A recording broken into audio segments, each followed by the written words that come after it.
financial freedom is what I'm doing now, to where I'm setting myself up to have the flexibility to do what I want to do when I want to do it, and still know that I have cash flow.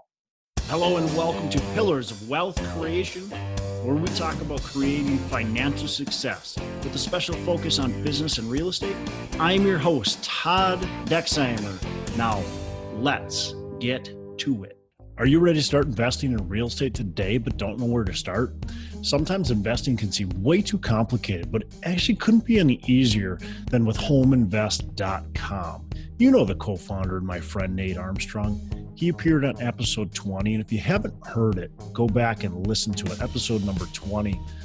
Home Invest is a company that allows you to invest in turnkey real estate. Their goal is to build powerful investment tools that make real estate investing accessible to everyone. They have contractors and property managers available for you with the click of your mouse. While other real estate agents can only offer a property, Home Invest brings you a full turnkey package that allows you to diversify your investments, earn passive income, and start building equity in properties. Their simple, intuitive design allows newcomers and experienced investors alike to hit the ground running and to be able to choose the properties when they want and where they want. View easy to understand charts and data to allow you to buy in only a few clicks or just a simple phone call. With Home Invest, you'll be building your portfolio as quickly or as slowly as you would like. And right now, Home Invest is giving our listeners, Pillar of Wealth Creation listeners, a free course on how to finally win in real estate investing. So go to homeinvest.com/pillars. That's homeinvest.com/pillars to claim your free course today. Hello and welcome to Pillars of Wealth Creation. I'm your host, Todd Dexheimer, and with me is another great guest, Aaron Eggert. Aaron, how are you doing today? Good, Todd. How are you doing? I'm doing great. Thanks for being on the show. I appreciate it. So can you tell our guests a little bit about you and what you got going on and the fun things you're doing? Yeah, thanks. Well, thanks everybody for having me. So my story is a little unconventional. So I was brought up rural Minnesota, north of the Twin Cities, and I was a typical goofball kid that lived out in the middle of nowhere. And I wanted to go to college after high school. I wasn't that great of it, so I'm like, I'll figure it out. And after about a year and a half of college at the University of Minnesota, I couldn't do it anymore. I had to be done. So then I went to got some technical schooling. Went to go for graphic design. I kind of like that. It was okay. I got a job in the printing industry. By that time, I'm about 22, and I just wasn't feeling it. So I had a buddy that worked for a company called S&T Office Products, and he said, "You should come try and sell something." So I'm like, I'll give that a shot. So I went and worked at a company called S&T Office Products, and that's really where this whole thing took off. I broke the first 3-year sales records that were set in place for about 30 years. And then what they did, what every company should not do, is they made their best salesperson a manager. And so then I got into management, and something clicked. You know, I was doing good. I was making good money as a sales rep, but I learned really fast that money wasn't everything, and I really started to enjoy helping people and getting other people to get the kind of success that they needed. So I was a vice president at S&T 29, and some of the things I learned there was amazing. I was on a leadership team with about 5 other people that were in their 60s. They had a wealth of knowledge, and I just kind of kept my mouth shut and my ears open. And about the time of I think I was 33, 34, my current business partner at iSpace Environments tracked me down, and he offered me some ownership and a position as president of the company. And so I was 34 and the president of a $10 million office interiors company. And from that point, I put together a strategic business plan for him, and we took off. We had 270% growth over the last 4 years. We're now a $30 million firm. I'm now transitioned out of the role of president. I'm just an investor, and I am independent contractor as a strategic business advisor, and I also do some cultural assessment work for the organization. And I'm now propelling into doing my own thing, which is consulting. Yeah. Cool. Wow. That sounds fun. Yeah. Yeah. So tell us a little bit about it's been a whirlwind. Yeah, well, it sounds like it. So tell us a little bit about this consulting deal that you're going to start doing. So so this last year was a little bit of an interesting year for me. I kind of had a little bit of a realization, like my aha moment happened this last summer, and I was kind of, in my life, I've done well. I've made good money. So after money, I was after success, and so after success, I was missing a little bit of something. So I figured out this last summer, about August, September. Ironically enough, it was about the time I turned 40. So it was not a midlife crisis. I did not go out and buy a Corvette. I did buy a four-wheeler. I did make the decision that I wanted to be more purpose-driven, and I wanted to be more focused on leaving a legacy for myself. And so that's when Back 40 was created. So I created a company called Back 40 Ideation and Strategy. I am focused on growth-focused ideation and strategy, so creating ideas for businesses and then the strategy for their leadership team to implement them.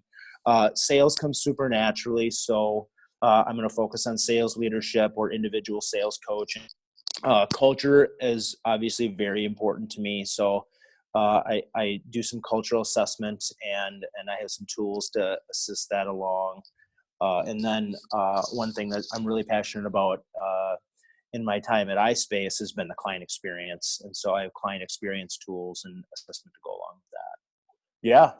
So it's been a little bit of a whirlwind the last 6 months. I've been trying to be a little bit more mindful of, in the last couple of years, I've gotten into meditation, and meditation has helped me immensely through that period of time. And so I had my little aha moment this summer, and when I created Back 40 is 40 for the year that I made the decision that I was going to take this leap.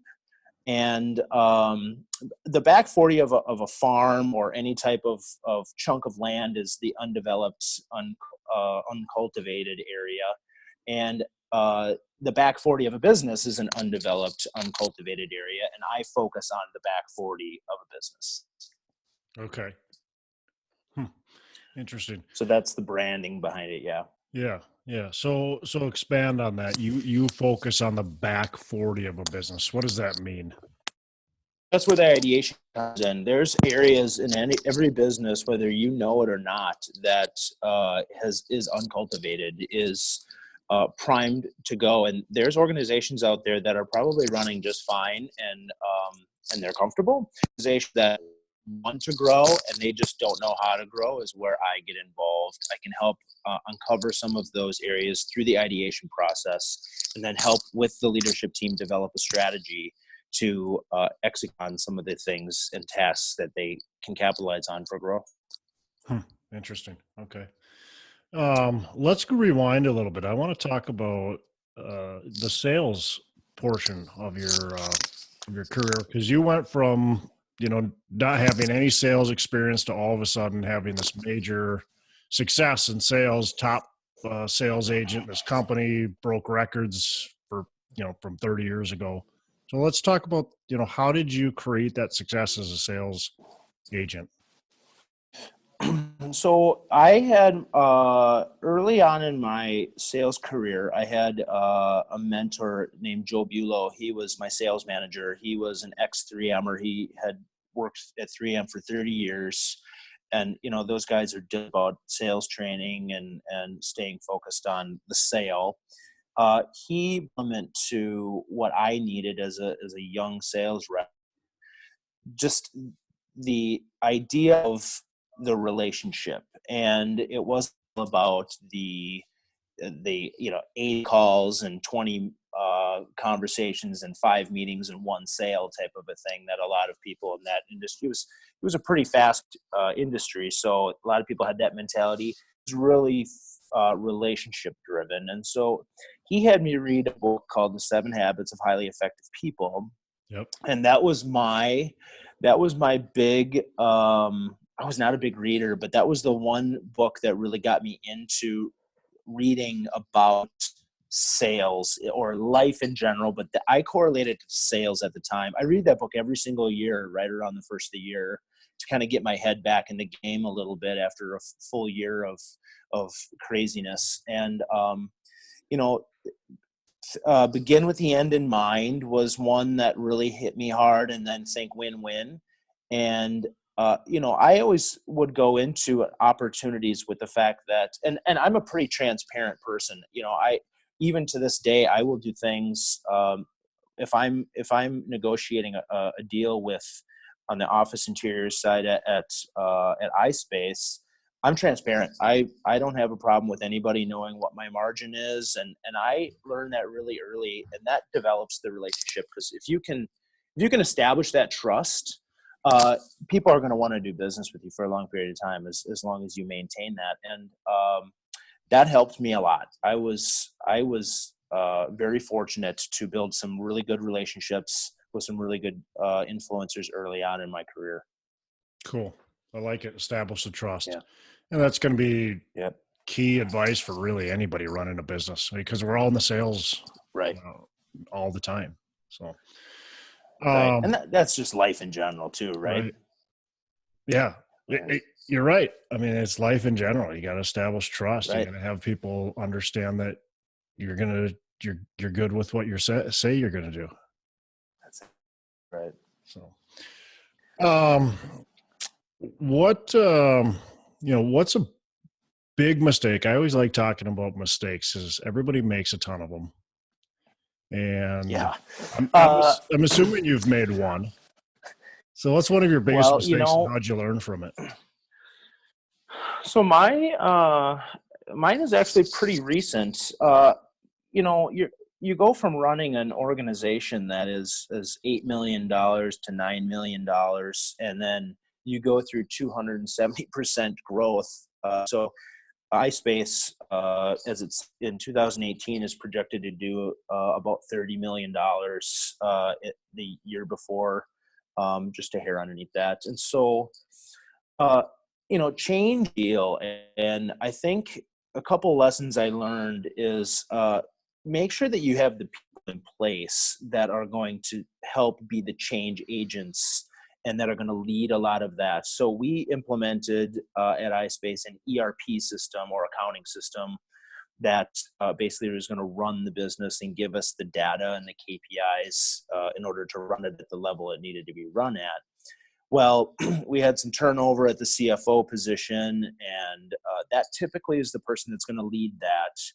And it should have been on me to say, whoa, hold the phone here a little bit. We need to pause this until we get someone in place that can rule this. Instead, I took that on.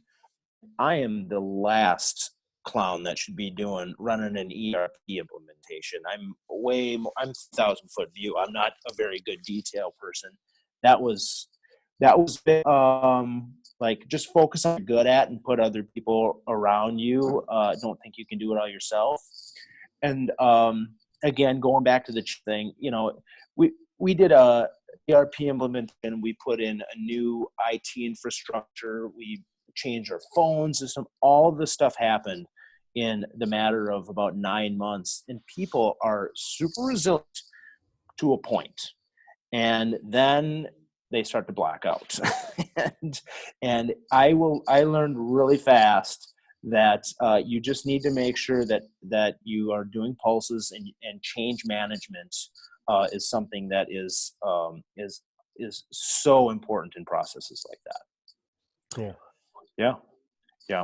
I mean, it was not cool, but it is cool now, because we're doing, iSpace is doing good. I got it to a point to where, it was easy for me to transition out. And Yeah. so, my business partner, the CEO and founder, Joel, he's got the right mindset to take that company to the next level. And really, at the end of the day, I'm more of a builder. I think there's two kinds of people in business. There's either builders that know how to build the machine, or there's maintainers that know how to maintain and know when to add gas and oil and all those things to the machine. I'm more of the builder, and I think there's going to be someone in place that will take that to the next level. So take it from 30 to 60 million, right? Cool. So when did you kind of get that more entrepreneurial type bug? Have you always had it, or did it just kind of come to you? How do you remember? Was there a transition there? Well, I think when I S&T'd iSpace, that came with, I had some goals that went along with a partnership. And so once I was able to achieve some of those, I realized that I am kind of the creator of my own destiny, so, for lack of a better term. And so that was kind of the catalyst of, hey, I can do pretty much anything I want. And then I started to dream a little bit bigger. Once you have that freedom, I guess, to think freely and think big, it made things just a little bit easier for me to make that transition. And then sometimes you have to go through hard times to realize what you're really good at. And so the idea of Back 40 came when I was going through a pretty personally rough time because of the fact that I screwed some things up at iSpace. And I said to myself, I can do this on my own. I can focus on sales and strategic leadership and some of and organizational culture, because that's really super important to me. But I don't need to be the person that focuses on the details. And that aha moment there was pretty much what happened. I've had an entrepreneurial mindset for a year, not kicked in hardcore until this last year. Cool. To where I was willing to just leave my position as president, where I was being compensated very well, to go and literally start my own firm from the ground up with zero compensation. So, Aaron, you and I have had a couple conversations now, sat down and talked a little bit, and I've enjoyed our conversations. We've talked a lot about kind of mindset and philosophy and where we're going and stuff like that. Can you kind of delve into that and take us through a little bit of your mindset and your personal philosophy towards business, and I think a lot of the work-life balance stuff that we've kind of talked about. Yeah. So again, this last year was my aha moment. So I was really focused on what am I doing for my purpose, my legacy moving forward. But then also, I don't want to be the person that is focused on setting myself up for a retirement, quote unquote retirement. So I don't type of drive that will ever allow me to retire.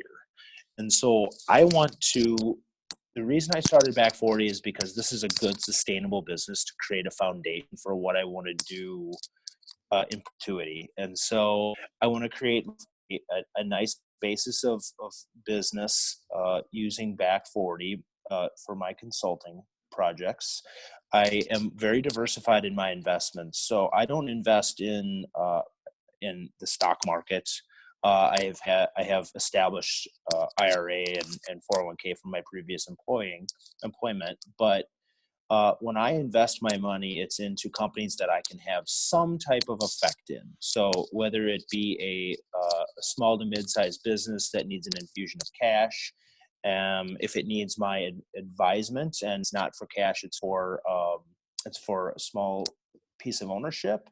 I want to be diversified to where I have always got my hands in, let's call it 5 to 7 business that will allow me to get some multipliers down the road and that will establish my cash basis for what I want to do in the future. But I also want to be 80 years old. So without sounding like I'm retired, I want to be kind of have that feeling like I have the flexibility to do what I want to do when I want to do it at 40 years old. Yeah. Cool. I mean, it's I think this is going to be more commonplace as we move forward because of the generations that are coming into the business environment. I've read multiple things about how Z is going to change the landscape of business. And I mean, they're saying 60 to 70% of Gen Z employees are going to be 1099 employees. The amount of freelance work that's going to be out there, and the amount of co-working spaces that are popping up, and some tax laws that have gone through. So if you look at some of the recent tax laws that have gone through, that if you have a long-term lease over 12 months, as of 2019, you're going to have to add your balance sheet as a business.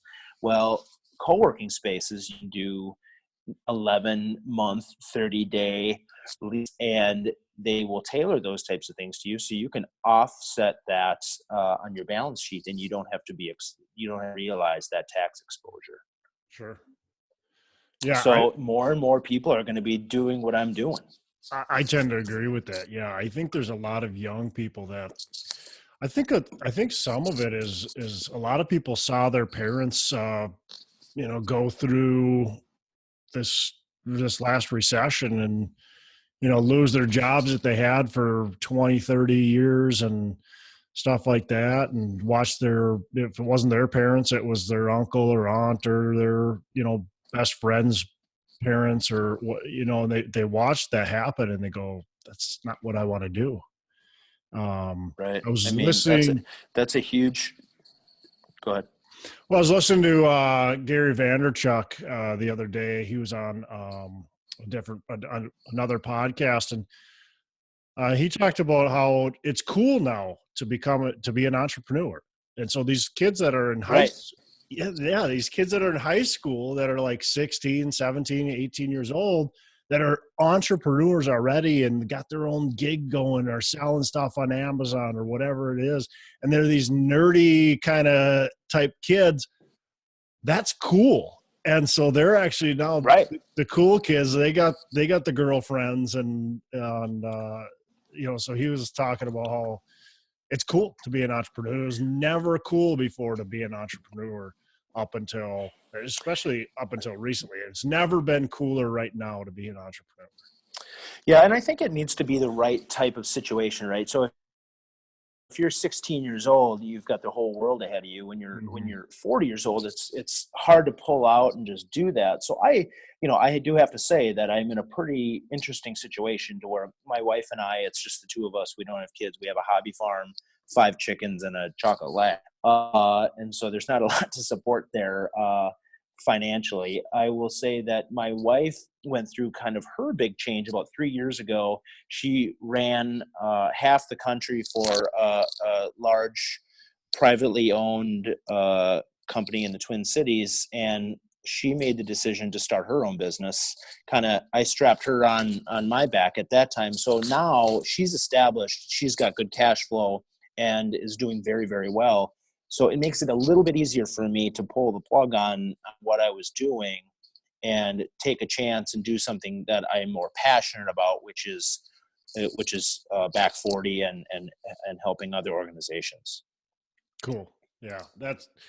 That's a huge thing to have a wife or, a spouse that can support you through that transition. That's support system. Huge. Yeah. Yeah. That's how I was able to do it. And without, if it was just my wife and I, and she didn't want to do it, or she wasn't working at the time, it would have been really difficult. So, she did the same thing. She basically, carried me on her back and said, all right, let's do this. So. Yeah. And then you got to have too, I'm lucky too. I pride myself on my net of other business leaders and owners in the Twin Cities. Yeah. And I have a lot of these people, most of them are guys, most of those guys saying, you can do this. Like this is something that you're made to do. And you got to have those people that are your support system besides, your wife or whoever that is going to have your back and say, I got your back. If things start to go down south a little bit, I got your back, figure it out. Yep. My CPA said the worst thing that could possibly happen. What's the worst thing that could happen if you fail at this, which you won't, but what's the worst? I said, I'd probably have to go get a job. She's like, that's not a bad situation. So that's coming from my CPA. Well, and that's funny because my wife and I had that conversation not too long ago. I transitioned from buying mostly single families, some smaller properties, smaller multifamilies, to complete multifamilies. And she's like, what if this doesn't go right? And I said, well, A, I'm confident it will go right. But B, if it doesn't go right, I know today that tomorrow I can go out and I can figure out either taking a job or selling real estate or consulting on business or whatever, and start making 50 grand a year, and we'd be just fine. So, right. And that's the same mindset. So we're in fortunate situations, but I'm not going to say that anyone in a little less fortunate situation shouldn't try it, because it is one of the exhilarating feelings that I've felt in my entire life. Yeah, it's awesome. I know you'll do well at it. So I'm excited to see the transformation of the company. Thank you. You've kind of hit on obviously what you're kind of going to do. So let's talk a little bit more about what your goals are. What do you envision this company to be like in, let's say, 5 or maybe even up to 10 years from now? So, I don't think I want to put myself in a position to where I think things get really complicated when you start adding a lot of employees. Now, I don't see me being the type of person that's going to turn this into like a Deloitte consulting firm, right? I do like the flexibility of having a little bit more of a boutique experience with just utilizing one person. Now, as my network continues to expand, I know what I'm good at. I also know what I'm not good at. And so if someone that needs a service that I can't provide them, I want to be able to utilize my network to introduce them to people that are focused on operational excellence, Six Sigma and Lean, or financial excellence, and they need to bring in a CFO for hire or something like that, because I am in a unique situation to where I do, I have kind of the Gen X group of people that I'm connected with. I take pride in that, and I want to be able to have people utilize that. From a long-term experience, it's really, like you said a little earlier, this allows me the flexibility to do what I want to do. And so if I want to be able to just work with 2 clients and focus my efforts on 2 clients, that's great. If I want to take a break for 6 months and do a little traveling, whatever, it allows me to do that as well. So I don't want to put pressure on that. I want to be, I'm not worried about 10 years. I'm worried about just the rest of my life and just being able to continue to work at the level I'm working now, forever until my body decides to leave this earth. Sure. Yeah. Enjoy. I know it's right. Well, I mean, you want to be able to, as you talked about earlier, I mean, you also want to be able to enjoy life. It's not all about what you're making. It's also about that, that legacy and that purpose-driven life. Yep. Nothing would make me happier than to have multiple people that are either small or mid-sized business owners say that Aaron changed my life, or Aaron changed my business, or Aaron had this effect on me. That right there would solidify the things that I've wanted to do. Cool. That's awesome. And if I can make some money, then great. Yeah. Right.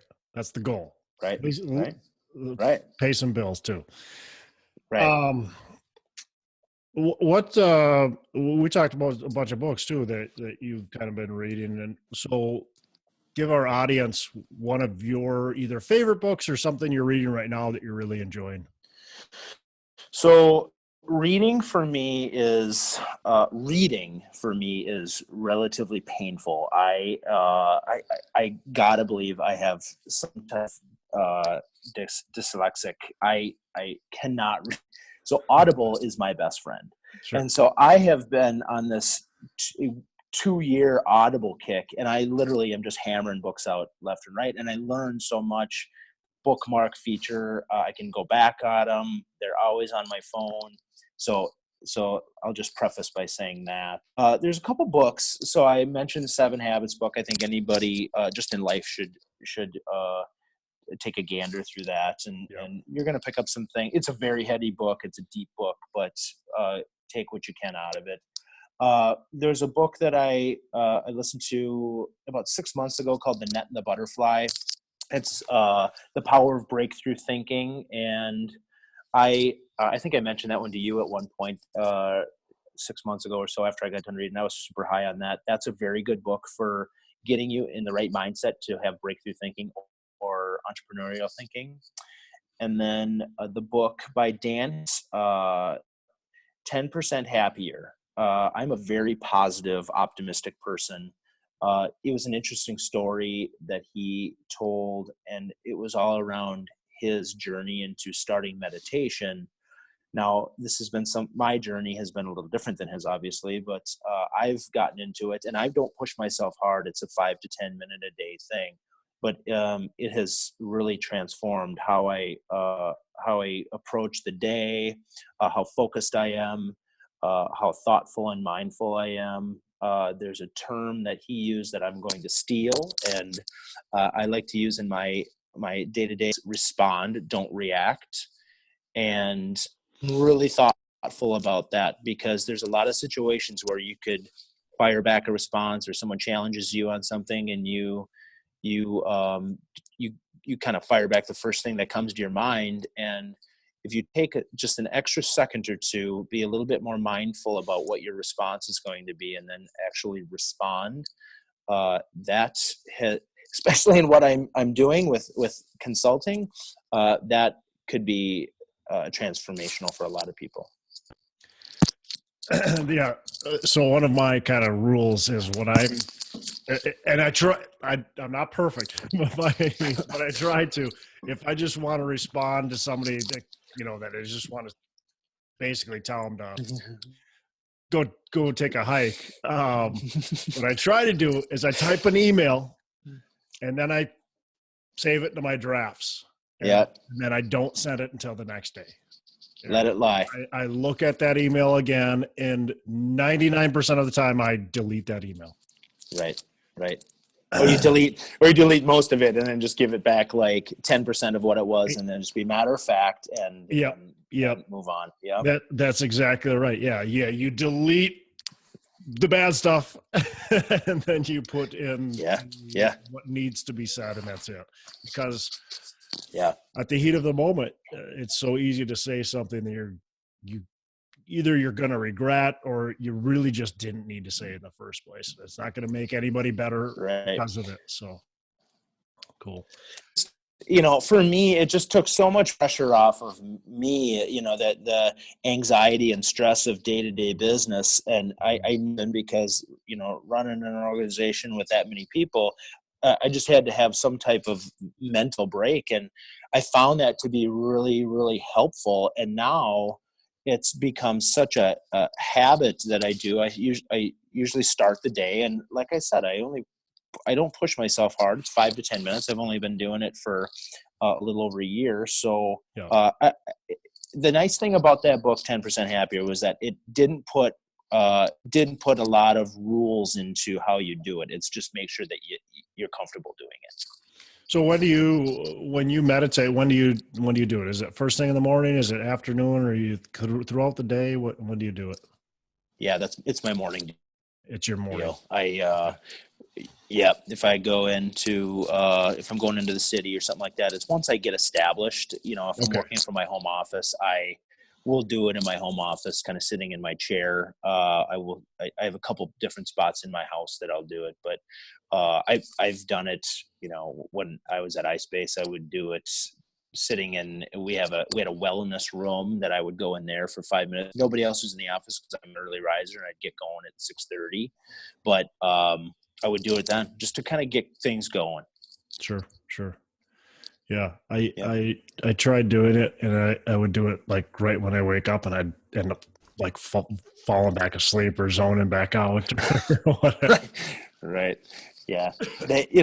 And I think the way he positions it too, really, the reason I really liked it is that it helped me understand that even if you get a minute in, it's just the mindfulness of what you're doing at the time and being in touch Sure. with the present.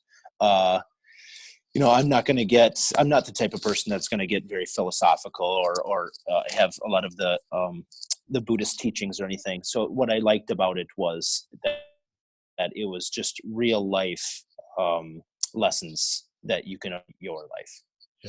Yeah. Cool. So what is your definition to creating or the secret of financial freedom?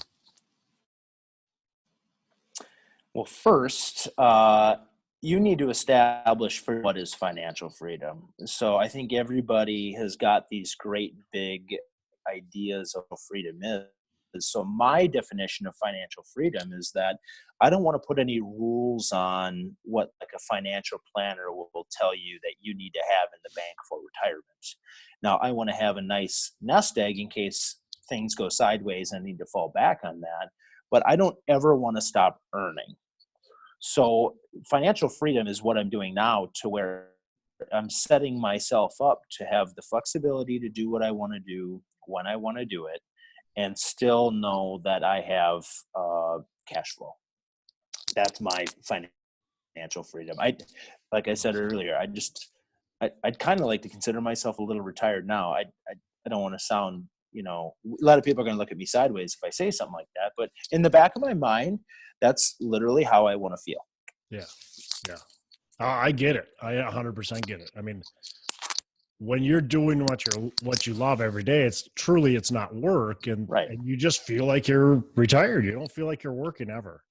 Right. So I get that. When no one's in the background telling you what you have to do, yeah, or anything like that, that to me is, I'd like to take the word financial out of it. I'd like to just I just want more freedom. And I think everybody can strive for that, just freedom in general. Cool. So if you want people if you do want people to get in touch with you, now's the time. Let us know how they can reach you. So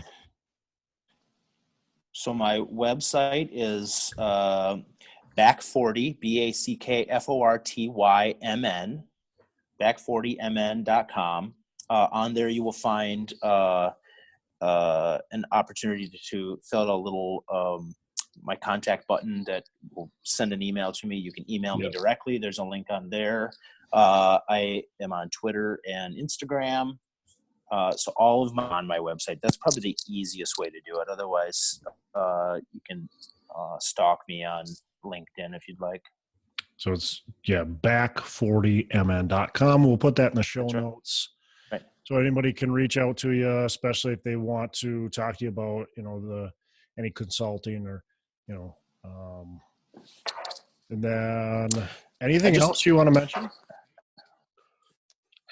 No, not really. I think we covered a lot. I'm really thankful for the fact that I've met you and that you allowed me to come on your podcast. This has been a super cool experience, and I think you kind of met me the first time when I was just going to start this journey. So this is a nice way to kind of kick off the new Aaron of Back 40. So thank you very much. And and if people want to reach out to me, honestly, I need new friends too. So even if it isn't like crazy business opportunity, or they just want to network, or they want some light free advice, I do a little bit of, because I do want to help people. And there's going to be some fact finding in that. So I say, reach out to me or follow me on Twitter, and I'm going to do my best to tweet a little bit more. Well, cool, Aaron. I appreciate you being on the show. I know I've enjoyed a lot our conversations that we've had and getting to know you. So, and then just being on the show and providing valuable advice and experience has been great. Thanks a lot. I always like speaking with like-minded people. So this has been really great. Cool. Well, you have a great rest of the day, and I'll be in touch. All right. Thanks a lot, Todd. Take care. Thank you. Yeah. I appreciate Aaron joining us on the show, and tons of valuable insight from him. I always enjoy talking to Aaron and getting his philosophies on, just on it really in general, in business and in life and all that kind of stuff. So it's fun to hear from him, and I've really enjoyed getting to know him over the last 6 months or so. So the 3 key takeaways that I took from Aaron, first of all, make sure what you're doing is leading towards your purpose-driven life. Is it really what you want? And when you're able to put yourself in that position to be able to look and go, this is going to make a better me, and this is what I really want. This is going to allow me to do what I want, when I want, where I want, with who I want.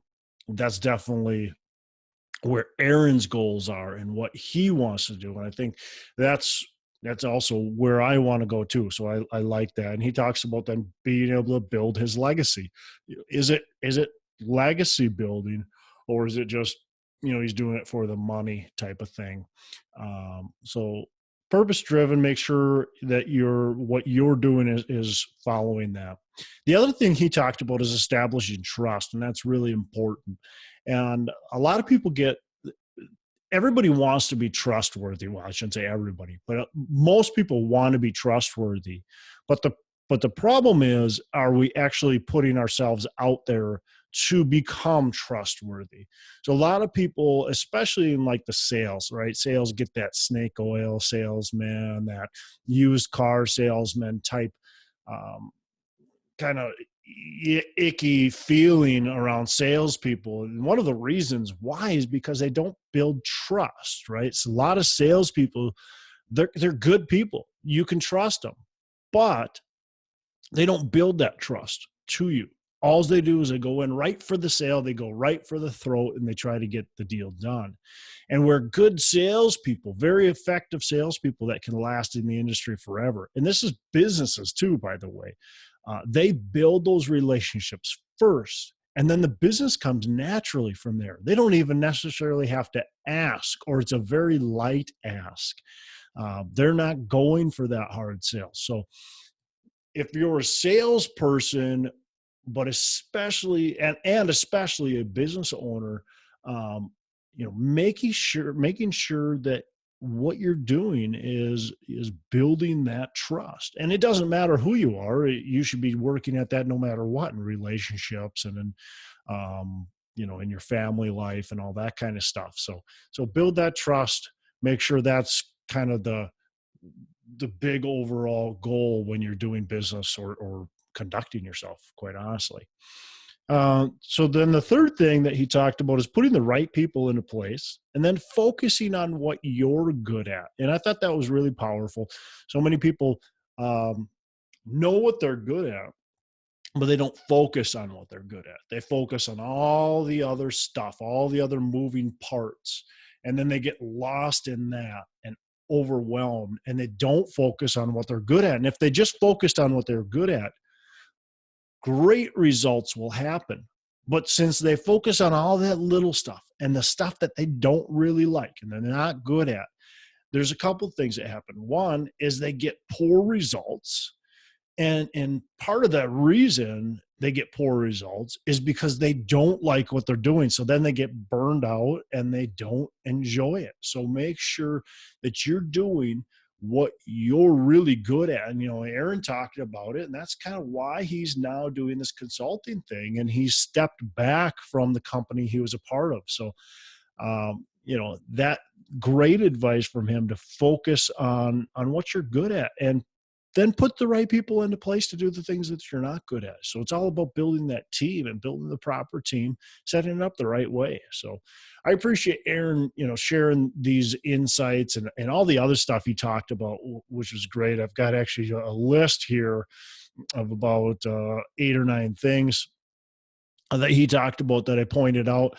that I could be talking about right now. So great episode from him. Appreciate him joining us, and connect with him on his back40mn.com. Connect with him there, back40mn.com. And then for us, subscribe to our show, go on to iTunes, give us a 5-star rating review. We'd love to hear from you. You can go on to Facebook and tell us, how we're doing. You can tell us or ask us a question. What do you want to talk about? What do you want us to add to the shows when we're interviewing people? Is there anything in particular you want to know? We've got the Hump Day Hustle where John Stiles and I talk about, kind of what's going on, and we can answer any of your questions you may have there. So you can add that as well. And lastly, if you've got any guests that you'd like on the show, if you think they'd be great, you want to hear from them, let us know about that too, and we'll try to get them on the show. Reach out. So that'd be fantastic as well.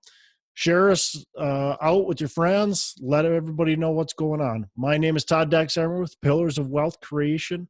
I am signing out. Make every day a Saturday.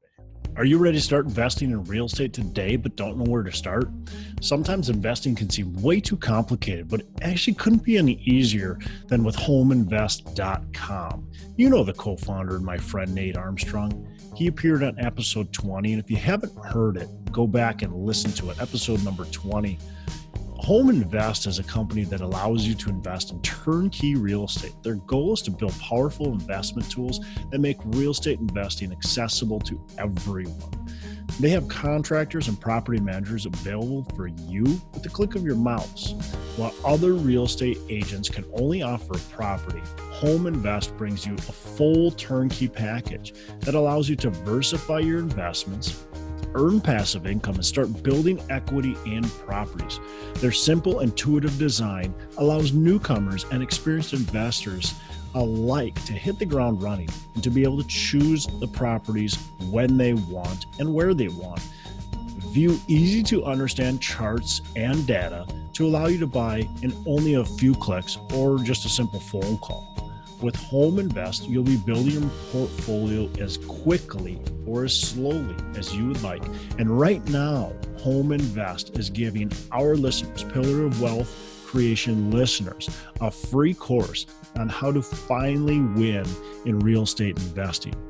So go to homeinvest.com/pillars. That's homeinvest.com/pillars to claim your free course today.